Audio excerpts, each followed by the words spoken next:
Hæstiréttur ógilti vaxtaskilmála húsnæðisláns Íslandsbanka í dag í einu af 4 sambærilegum málum fyrir réttinum. Þau sem höfðuðu málið fá þó engar greiðslur frá bankanum. Jarðvarmi, jafnrétti og innrásarstríði Rússa í Úkraínu var meðal þess sem Halla Tómasdóttir forseti Íslands ræddi við forseta Kína á tvíhliða fundi í morgun. Það ekki nýtt samtal fyrir mig að eiga og ég mun aldrei skorast undan því að tala fyrir áherslum Íslands. Mikið tjón varð í verksmiðju Prímex á Siglufirði þegar eldur kviknaði þar í gærkvöld. Lítið eftir af þaki húsi sem var rifið síðdegis til að forða foktjóni. Tölvur sem nota Windows 10 stýrikerfið gætu orðið berskjaldaðar fyrir hvers konar árásum á næstu mánuðum. Microsoft hætti í dag að þjónusta forritið og öryggistjóri segir mikilvægt að fólk fái sér nýtt stýrikerfi. Nýr vegur yfir Hornafjarðarfljót virkar eins og stífla og veldur flóðum á kartöflulöndum Hornfirðinga. Kartöflubóndi vill að gripið verði til mótvægisaðgerða, annars verði stór svæði óhæf til ræktunar.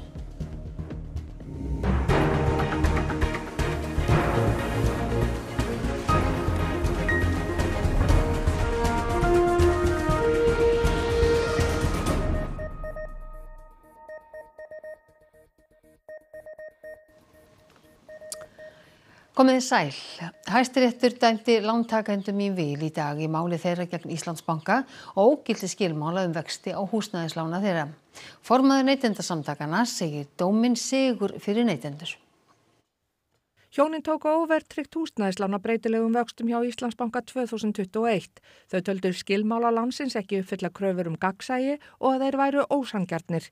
Í skilmálunum segir að breytingar á vöxtum skuli meðal annars taka mið af breytingum á fjármögnunarkostnaði bankans, rekstrarkostnaði, opinberum álögum og eða öðrum fyrirséðum kostnaði, stýrivöxtum Seðlabanka Íslands, breytingum á vísitölu neysluverðs og svo framvegis.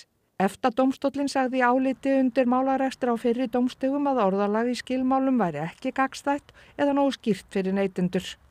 Hæstiréttur taldi í dómi sínum í dag að þáttur skilmálans stýrivexti Seðlabankans væri gagnsær en að aðrir þættir væru það ekki og teldust því ósanngjarnir og voru þeir því ógiltir. 3 önnur sambærileg mál eru fyrir Hæstarétti og bíða flutnings. 2 varða lán hjá Landsbankanum og 1 hjá Arion banka. Fyrstu viðbrögð að þetta mikill léttir og mikill sigur fyrir okkur neytendur. Léttir að því að fara ekki erindisleysu þessi 5-6 ár sem þetta mál hefur tekið í rekstri.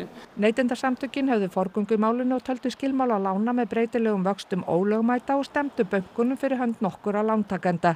Samtökin telja þúsundir lántakenda í sömu sporum.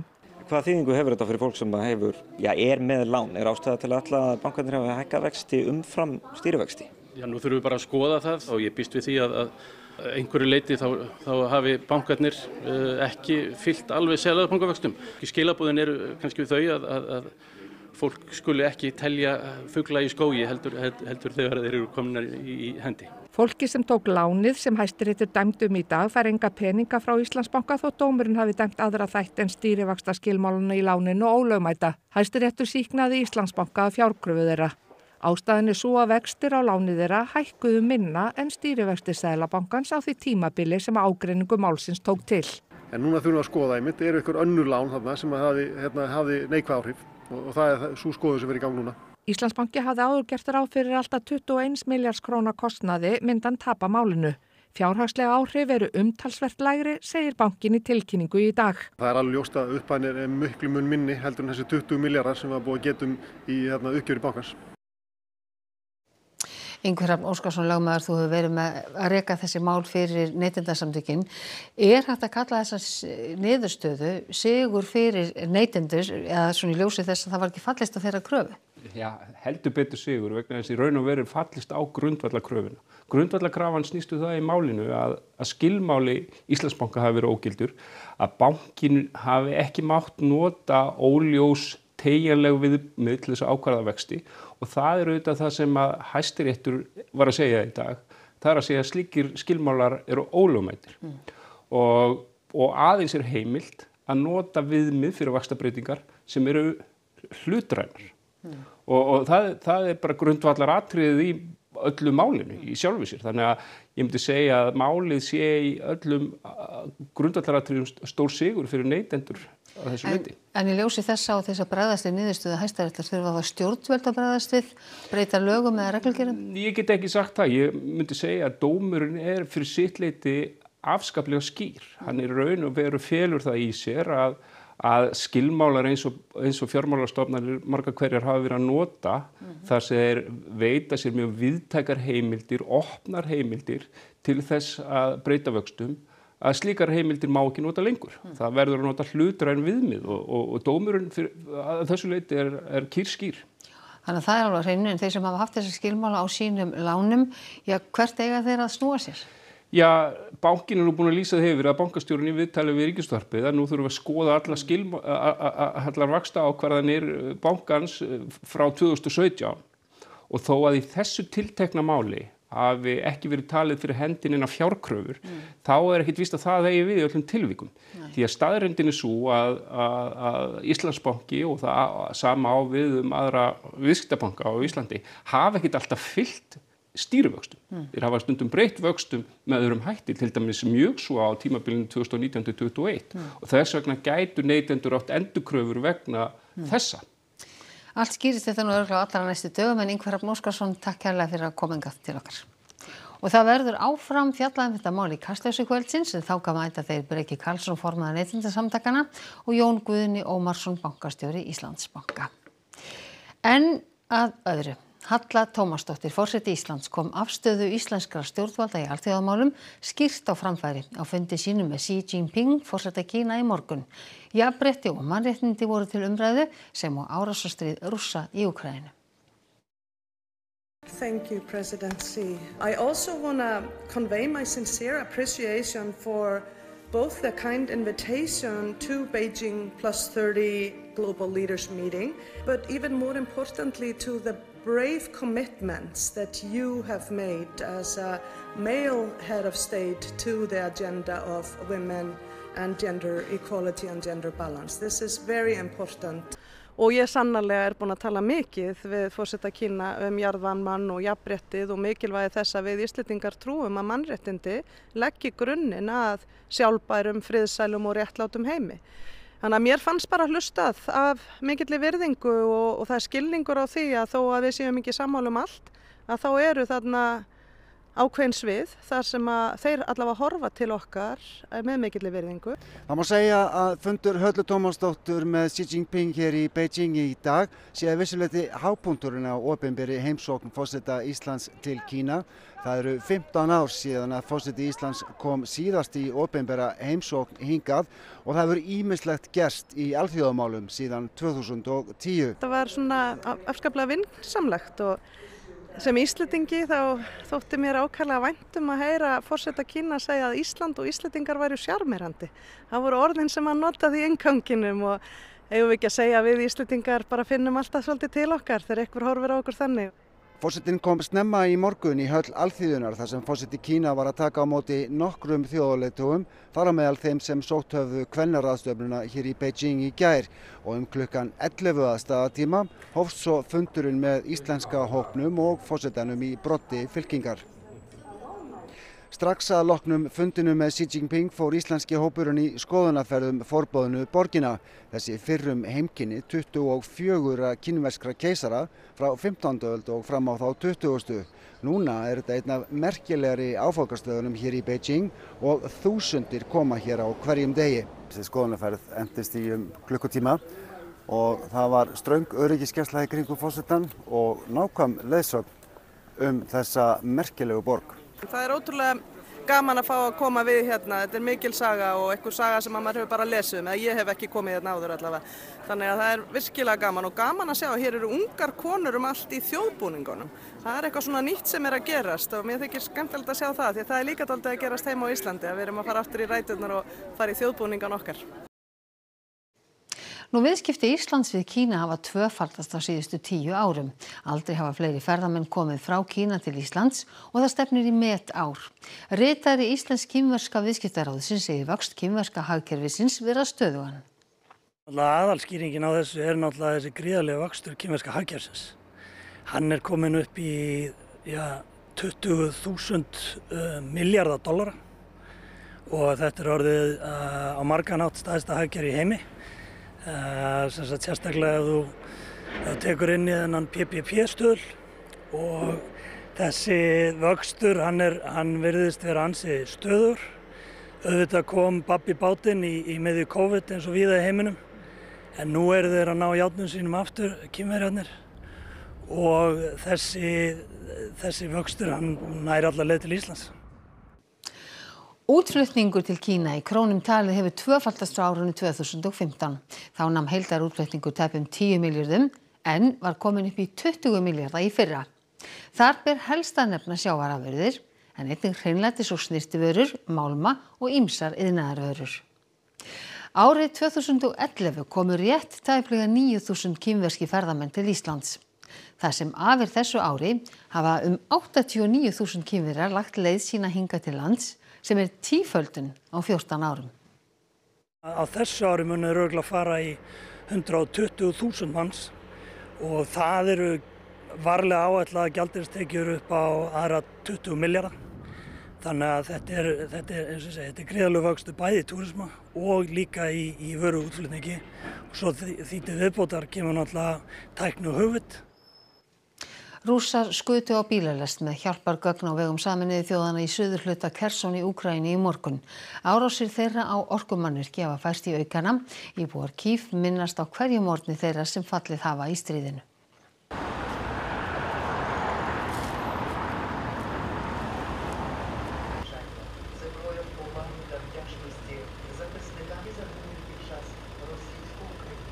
Klukkan 9 að morgni hætta íbúar í Kyiv og víðar í Úkraínu því sem þeir eru að gera og minnast fallinna hermanna með mínútu þögn.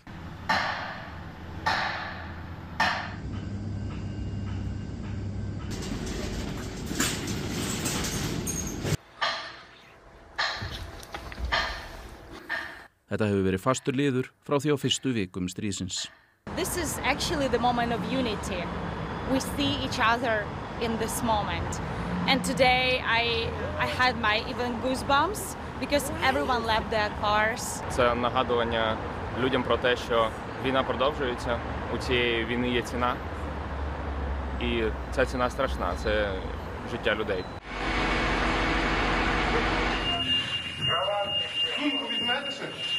Rússar hafa haldið áfram árásum á Úkraínu undanfarna daga. Sú stærsta var á föstudag þegar yfir 400 drónum og 32 eldflaugum var skotið á orkumannvirki í Úkraínu.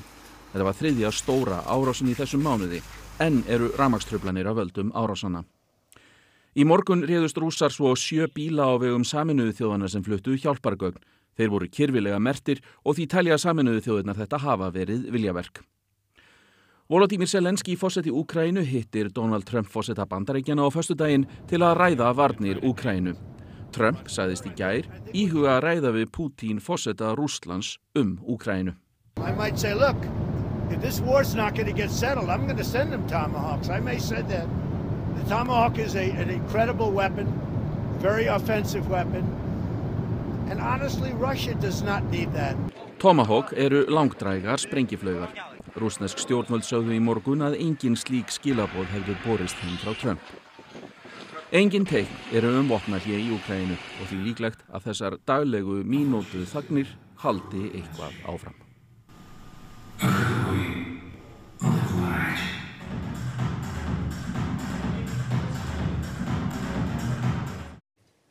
Síðustu eldglæringarnar í verksmiðju Primex á Siglufirði voru slökktar á 6. tímanum í morgun.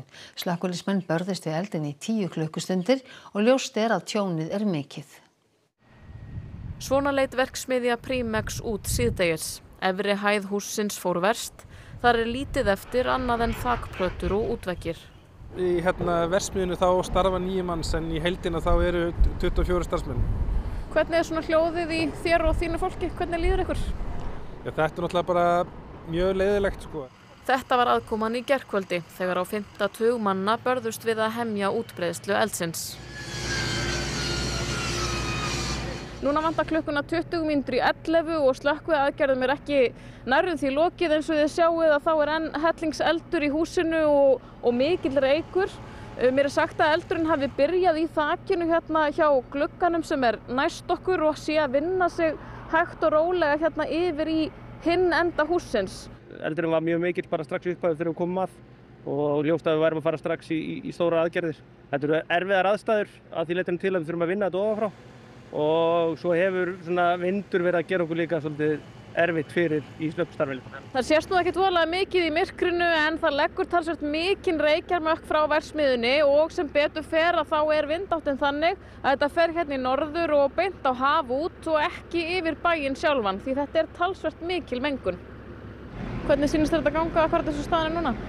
Ég hef náttúrulega að sjálfsögðu náðu að slökkva þetta fyrir rest en það einhverjir klukkutímar eftir. Undir klukkan 5 í morgun tókst loks að slökkva síðustu neistana en vinnunni ekki enn lokið. Nú stöndum við Kristófer Óli Birkisson tökumaður hérna á móti vindi til að vera örugglega örugg því að eins og þið sjáið hérna fyrir aftan mig að þá eru heljarinnar þakplötur orðnar lausar á þaki hússins sem hafi farið mjög illa í eldinum í gær. Við erum búin að ná bárujárnsplötunum af þakinu alveg norðanmegin og austanmegin. Þetta í rauninni restin af því sem þurfum að ná niður. Og þetta ekki eitthvað sem við viljum fá á flug í gegnum bæinn. Forsvarsmenn Primex sem framleiðir efnið kítósan úr rækjuskel til að nota í snyrtivörur, lækningavörur og fleira, sögðust vænta þess að fá betri mynd af tjóninu á næstu dögum, en það virðist mikið. Við höfum ekki fengið að fara inn í stóran hluta húsinu þannig að við vitum í raun og veru ekki hvernig ástandið inni.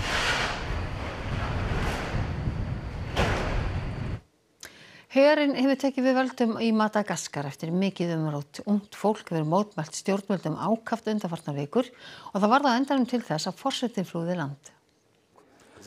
Andry Rajoelina hefur verið forseti frá árinu 2018 en var áður forseti árin 2009 til 14. Endurkjör hans árið 2023 var mjög umdeilt þar sem hann var talinn hafa rangt við og stjórnarandstaðan sniðgekk þær kosningar. Því hefur gustað hann síðustu ár. Mótmælin hófust 25. september þegar fólk þusti út á götur til að mótmæla tíðum truflunum á vatni og rafmagni. Það hefur leitt af sér alltaf 12 tíma rafmagnsleysi yfir daginn. Lögreglan beitti táragasi og gúmmíkúlum á mótmælendur sem voru aðallega ungt fólk. Rajoelina brást við með því að reka ríkisstjórn sína en mótmælendur vildu forsetann líka á brott. Tout le système à Madagascar ne va plus. En fait, on réclame aussi que les droits humains sont tellement piétinés, il n'y a plus de droits. Les forces de l'ordre. Herinn gekk svo í lið með mótmælendum við mikinn fögnuð þeirra en Rajoelina sagði valdarán í uppsiglingu. Hann leysti upp þingið og flúði til Dubai. Naka toerana, nandeha amin'ny toerana izay sécurisé, iarovana ny aiko, ny tenako ankehitriny. Kapsat-herdeildin hefur tekið völdin í landinu, svo sama og kom Rajoelina fyrst til valda árið 2009. Mametraka ireo rafitra fanavaozana nasionaly. Hamaly ny etaentan'ny vahoaka malagasy amin'ny famerenana ny demokrasia. Þessu fögnuðu mótmælendur í dag.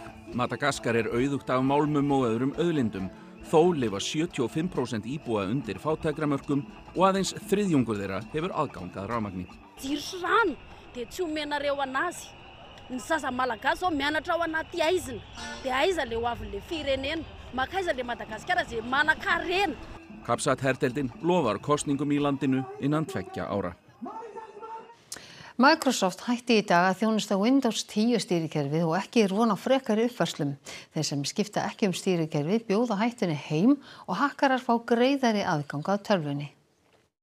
Það ætlaði allt koll að keyra erlendis en ekki síður hér á landi þegar Microsoft gaf út stýrikerfið Windows 95 sama ár, þar sem fólk beið í röðum eftir að komast yfir glænýja uppfærslu af þessu vinsælasta stýrikerfi heims. Það miðnætti en þó nokkur fjöldi hér í síðumólanum í tölvuverslun sem opin. Tilefnið reyndar nokkuð sérstakt því að nú á að selja fyrstu eintökin af Windows 95. Síðan þá hafa reglulegar uppfærslur verið á Windows-kerfinu en 10 ár eru frá þeirri síðustu. Windows 11 tekur frá með deginum í dag formlega við forvera sínum númer 10. Þetta þýðir núna að ef það kom einhver nýjir veikleikar í Windows 10 eða einhver vandamál sem kom upp, þá mun Microsoft ekki laga það. Þannig að hakkarar eiga í rauninni greiða leið inn í tölvur fólks ef það bregst ekki við þessu? Já, það rauninni að það engin stór sprengja í dag, en því lengra sem líður inn í tíman, þá muni þessir aðilar vera náttúrulega að sækja sérstaklega í þennan hóp. Það kostar ekki að uppfæra stýrikerfið en það hægt að sækja það með því að stimpla Windows 11 inn í leitarvél. Maður fær náttúrulega spurningunum, hvernig veit ég hvort ég er Windows 10, Windows 11? Og það helst kannski hugsa út í að það er starttakking góði sem hefur verið að ef hann í miðjunni þá getur þú gengið út með Windows 11 en ef hann ennþá í horninu þá ertu með Windows 10 eða eldra. Aftur á móti það einungis hægt á nýlegum tækjum. Tölvur eldri en svona cirka 5 ára bara hreinlega ekki hægt að uppfæra. Þá þarf að fara að huga að því að kaupa nýja tölvu. Kartöflubændur í Hornafirði fullyrða að nýr vegur yfir Hornafjarðarfljót valdi flóðum í kartöflulöndum. Þeir óttast að ræktarland skaðist varanlega verði ekkert að gert. Í Nesjum í Hornafirði kartöflurækt aðalbúgrein á 3 bæjum og aukabúgrein á 1 til viðbótar. Flest kartöflulöndin standa lágt eða aðeins rúmum metra fyrir ofan sjávarmál. Því þarf allt vatn að komast greiðlega til sjávar. Nýr vegur yfir Hornafjarðarfljót virkar hins vegar eins og stífla og í vatnavöxtum kemst vatnið hvergi nema undir 9 brýrnar. Eftir að vegurinn kom hafa bændur orðið fyrir tjóni og vatn flæddi yfir ræktarlöndin í tvígang í haust. Mikið í húfi og Sveinn Rúnar í Akurnesi sýnir okkur inn í nýju kartöflugeymsluna. Þar milljóna virði af kartöflum í kælingu og þær rétt náðust upp fyrir flóðin. Flotnar kartöflur eyðileggjast á 2 dögum. Vegurinn heldur vatninu ofan við sig og það búið minnka vatnsopið með brúagerðinum að minnstakosti 2/3. Þannig að brýrnar hafi ekki undan að hleypa vatninu undir sig. Og þá þetta niðurstaðan að vatnsborðið ofan vegar það hækkar og flæðir inn í garðlönd. Og búið í langa tíma að benda á að þetta einar afleiðingarnar af framkvæmdinni og á það var ekki hlustað og talið að þetta gæti eingöngu gerst í 100 ára flóðum í ánum en nú hefur þetta gerst 2 svar bara í september. Bændur benda líka á að ekki þurfi vatnavexti og flóð til að trufla ræktunina. Grunnvatnsstaðan hafi hækkað sem bæði bleiti og kæli garðana og geri þá verri til ræktunar. Það verður náttúrulega að bæta það land sem að fara undir vatn og jafnvel að reyna að finna ykkur lausnir til þess að draga úr því að þetta gerist svona þétt. Því annars náttúrulega bara útséð að það ekki hægt að rækta kartöflur á þessum stöðum. Inga Sæland félags- og húsnæðismálaráðherra mælti í dag fyrir frumvarpi að greiðslur almannatrygginga skuli fylgja launavísitölu í stað spár launaþróun. Greiðslur almannatrygginga eru það stærstum hluta ellilífeyrir og greiðslur vegna örorku og endurhæfingar. Afar skiptar skoðanir eru frumvarpið sem var lagt fram á síðasta þingi en áætlað að það kosti ríkissjóð 4 milljarða króna á ári. Stjórnarandstaðan telur að með breytingunni verði fjárlagagerð flókin og ófyrirsjáanleg og nær væri að beita hnitmiðaðri aðgerðum fyrir tekjulægstu hópana. Það forkastanlegt, vægast sagt forkastanlegt, hvernig nokkur gæti haft í rauninni í sér nokkra einustu taug að mæla því mót að reyna að koma til móts við okkar minnstu bræður og systur. Vitaskuld viljum við öll hér sjá réttlátara samfélag og halda það að það séu eingöngu þingmenn hér Flokks fólksins sem hafa staðið í stafni að rétta af kjör þeirra sem minna mega sín mikill misskilningur. Ilmolíugerð, verkfræði og slökkvistarf var meðal þess sem ungir Vestlendingar gátu kynnt sér á starfamessu í Borgarnesi. Markmiðið að hjálpa ungu fólki að velja sér nám og starf til framtíðar. Nei, ég ekki búin að ákveða en ég vona ég get fundið það út bara að vera hérna. 500 nemendur í efstu bekkjum grunnskóla og hátt í 1000 framhaldsskólanemendur á Vesturlandi hafa fengið að kynna sér atvinnutækifæri í landshlutanum á starfamessum sem haldnar eru í menntaskólanum. Sú þriðja fór fram í Borgarnesi í dag en áður höfðu starfamessur verið á Akranesi og í Grundarfirði. Hefur ekki að prófa að sauma sára áður til dæmis? Já, ég var að prófa það núna en fyrsta skipti. Ég búin að skoða mikið, ég var að skoða minn skemmtilegast IFI sem hana. Ég var að pæli að fara í þjálfaramenntun eða í sjúkraþjálfaran og svo bara allt opið, líka búfræðina, ég býr sveit, þannig að það getur verið skemmtilegt. 40 fyrirtæki og stofnanir kynntu starfsemi sína og einnig háskólar. Samtök sveitarfélaga á Vesturlandi standa að viðburðunum í samstarfi við framhaldsskólana sem hluta af sóknaráætluninni Veldu Vesturland. Hvað þið búin að finna skemmtilegast að sjá í dag? Ég held að mér finnst skemmtilegt að slökkvilið. Varstu að fá einhverja nýjar hugmyndir eða er þetta eitthvað þú varst sent fyrir áður? Sko, ég var með plana að verða yfirþjóli þegar ég byrjaði í menntaskóla og er alveg pínu ennþá heit fyrir því. En mér finnst líka slökkvilið svolítið heillandi og líka bara á búfræðibraut á Hvanneyri. Það er til dæmis fullt af nýsköpun og eitthvað svona sem ég vissi ekkert að vera til, sko. Og var það góð dagur? Geggjaður dagur, frábært. Og þá ætlum við að líta til veðurs. Það er suðvestlæg átt á landinu nokkuð stíf fyrir norðan í kvöld og í nótt, en annars hægari og á morgun dregur smám saman úr vindi. Það verður bjart veður suðaustan til á landinu á morgun, en annars má reikna með dálítilli vætu í flestum landshlutum. Það verður heldur svalara á morgun. En við ætlum að fjalla nánar veðrið að loknum íþróttafréttum. Jafntefli íslenska karlalandsliðsins í fótbolta við Frakka í gærkvöld gæti reynst dýrmætt þegar upp verður staðið. Það mun þó koma betur í ljós þegar undankeppni HM lýkur í nóvember. Mikið breytt íslenskt kvennalandslið í handbolta hefur undankeppni EM annað kvöld með heimaleik við Færeyjar. Og kvennalandslið í fótbolta spilar mikilvæga leiki líka í október. Íþróttir hér eftir fréttir. Og áður við kveðjum ykkur ætlum við upp helstu atriði fréttatímans. Hæstiréttur ógilti vaxtaskilmála húsnæðisláns Íslandsbanka í dag í einu af 4 sambærilegum málum fyrir réttinum. Þau sem höfðuðu málið fá þó engar greiðslur frá bankanum. Jarðvarmi, jafnrétti og innrásarstríð Rússa í Úkraínu var meðal þess sem Halla Tómasdóttir forseti Íslands ræddi við forseta Kína á tvíhliða fundi í morgun. Mikið tjón varð í verksmiðju Prímex á Siglufirði þegar eldur kviknaði þar í gærkvöld. Lítið er eftir af þaki hússins sem var rifið síðdegis til að forða foktjóni.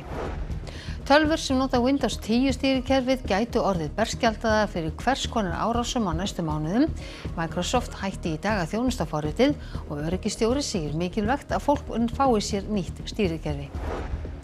Nýr vegur yfir Hornafjarðarfljót virkar eins og stífla og veldur flóðum á kartöflulöndum Hornfirðinga. Kartöflubóndi vill að gripið verði til mótvægisaðgerða, annars verði stór svæði óhæf til ræktunar. Þessum fréttatíma er að ljúka og það er komið að íþróttum, veðri og svo er það Kastljós. Næsti fréttatími, hann er í útvarpinu klukkan 10 í kvöld, en eins og alltaf má finna nýjustu fréttir jafnóðum á RÚV.is. En við á fréttastofunni við ætlum að setja gott að sinni, verið sæl.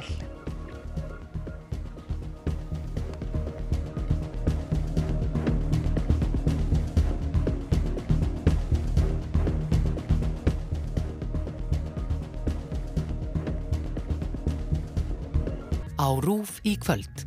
Ljóðaland. Eva María